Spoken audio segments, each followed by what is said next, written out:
Concentration, the ancient art of not giving a fuck. In the late 1990s, psychologists Daniel Simons and Christopher Cabres conducted what became one of the popular experiments in psychology. What they did is, they made a short clip, a video, in which two basketball teams were passing the ball. Luckily, I managed to find this clip from the recesses of internet, so I invite you to participate in this little experiment with me. In this clip, one team is dressed in white and the other in black. You are supposed to count the number of times the white team passes the basketball. So you ready? Okay, let me play the clip.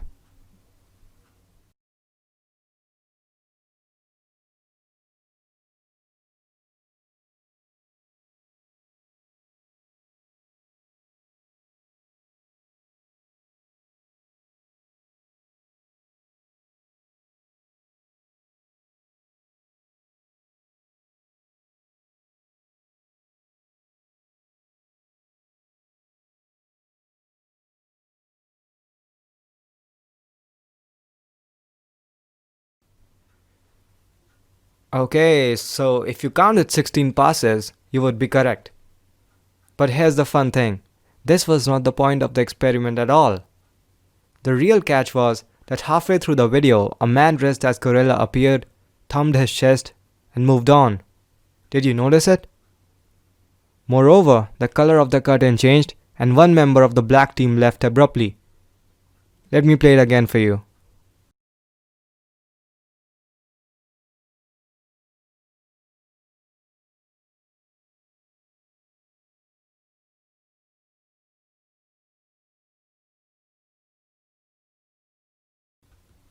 Many thousands of people were shown this clip, and surprisingly, almost half of them failed to notice the gorilla. What happened was that while your attention was occupied in following the ball and counting the passes, it cut out all the irrelevant details that were not useful in the completion of this task. So even though the gorilla was right there in your visual field, you did not notice it. In fact, you were probably surprised to find out that there was even a gorilla in the video. You would have never of course missed the gorilla if your attention was free and unburdened by the task. The thing is that while we perceive the world with our senses, we notice only the sensory phenomena that our attention is directed upon. The rest of the things that happen around us, we are oblivious of their existence. It is the very nature of our attention that when we direct it on an object or an activity, it makes us effectively blind to all other things, even the stimuli that normally attracts attention. Moreover, while it is easy to pay attention to things that are brief and engaging, our true colors are revealed when we are required to pay attention continuously for a significant amount of time. Not many activities demand such a lucid flow of attention, but the things that will grow you the most will certainly do. The litmus test for the strength of attention is therefore its duration. That is, how long you can hold it without getting distracted by stray thoughts. Unfortunately, this is where most people fall short. Imagine, for instance, that you are supposed to complete an important project, but a few minutes into the task, a thought pops up. A thought that tells you how incompetent you are, or that it was unfair of your boss or your teacher to assign this project to you. This thought is similar to the gorilla in the basketball court. Now, if you do not have decent concentration skill, your attention will be entangled by these thoughts and away from the task at hand, thus undermining your performance. This entanglement is so common that most people are not even aware of it. Out of habit, our attention starts pursuing unnecessary thoughts in the middle of a task, only to sabotage our own productivity and peace of mind. In fact, we are so used to it that we believe that this is just the way we were born and nothing can be done about it. If this is you, you will be surprised to know that the ability to focus is not a commodity that you either have or do not have. It is a skill, and a skill that you can build to superhuman degrees. Eastern Buddhist and yogic traditions, for example, consider training in concentration as the most basic requirement for spiritual advancement, and they are known to hone their focus to extraordinary levels. They believe that a single concentrated thought is more powerful than a million distracted thoughts. According to them, a distracted mind cannot even begin to fathom the depths and immensity of this universe. Unfortunately though, we live in probably the most distracted age in the history of humanity. We are constantly bombarded by information from 10 different directions. Advertisements, notifications, calls, emails, always trying to catch our attention. It is no surprise then that the average human attention span is at its lowest ever. Some studies even claim that it has become lower than a goldfish. But how is low attention span a problem, you may ask? Well, to put it simply, when you're unable to focus properly for a good enough chunk of time, you're not going to be able to ignore the gorilla. That means that your attention is going to be swayed by all the sparkly and shiny stuff that pops in your mind. Moreover, you're also going to be easily provoked by things that would otherwise be very insignificant. The reason you give so much weight to what other people say about you has nothing to do with other people saying those things, but your own inability to ignore it and focus on the important stuff.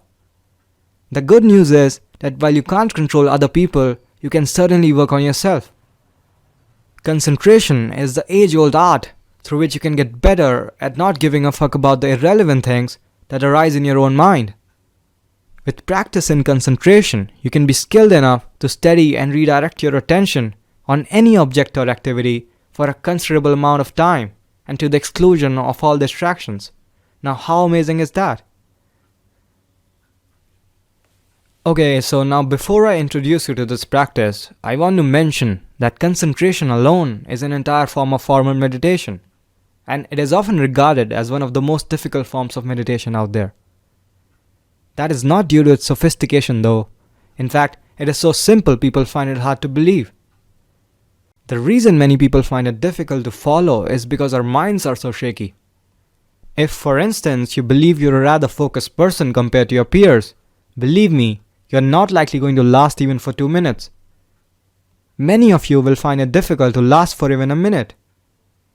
But if you persist in your practice, within a month or two, you will be able to steady your attention for a stretch of 10 to 15 minutes without any lapses. And the effect of that would certainly reflect in your daily activities. Okay, so now without further ado, let me tell you the instructions for practice.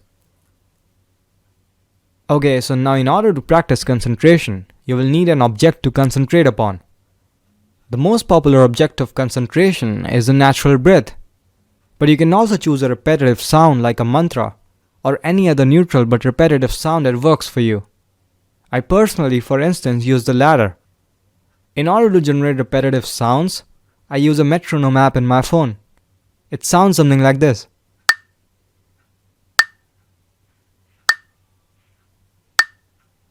I've attached a brief document in the caption below in which I've included the link for this app along with the necessary instructions to set it up. You can download this document after listening to this episode.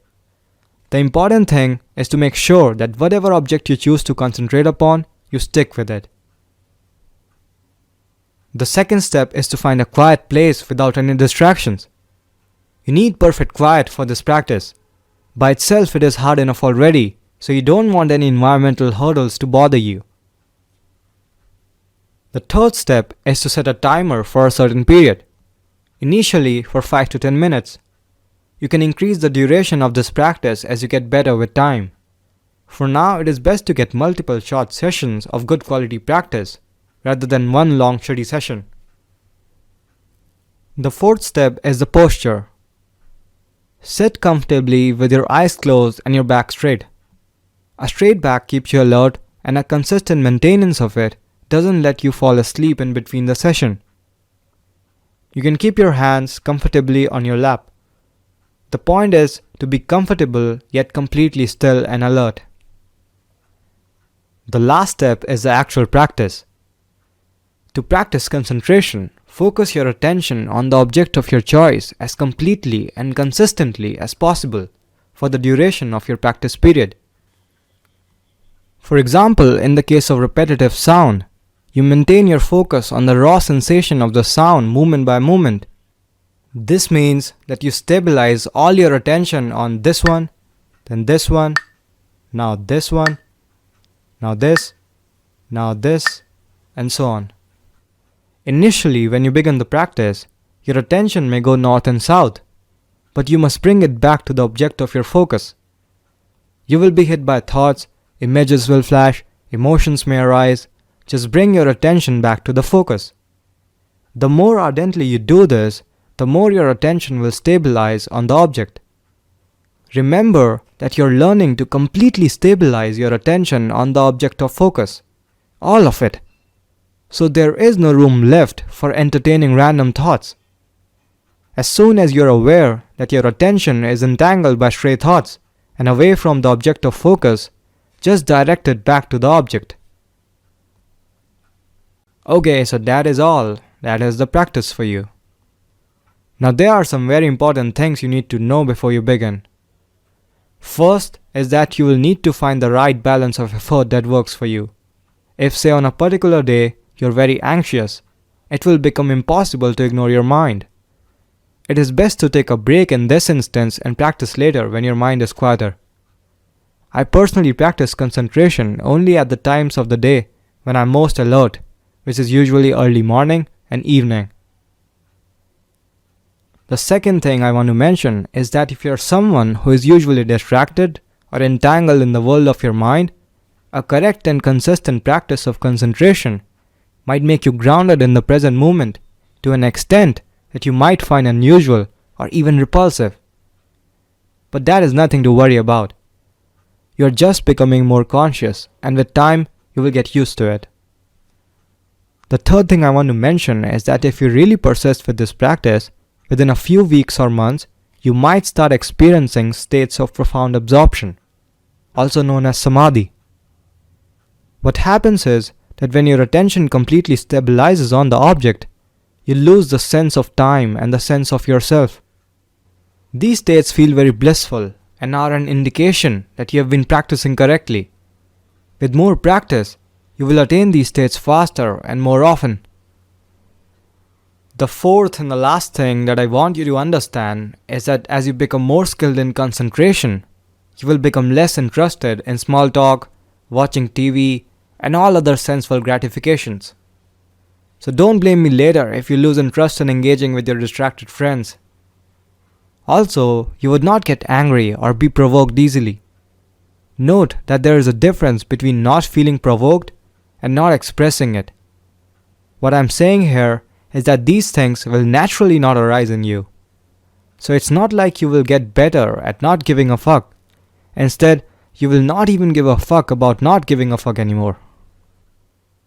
Now all of these things will only be possible if you practice correctly and consistently for at least a few months. If you're serious about starting this practice, or at least trying it out for some time, you can download a summary of these practice instructions for later use from the document in the caption. If you have any questions and queries, feel free to connect with me on Instagram at profundus.n, or you can also find my mail in the document. Alright, so this was all for today. If you found the content of this episode useful, don't feel shy to share it with someone who might be in need of it. Also, your feedback really helps me improve the quality of these episodes, so feel free to drop your comments in the comment section. I really appreciate you listening to Profundus. So take care everyone. This is Rajat signing off.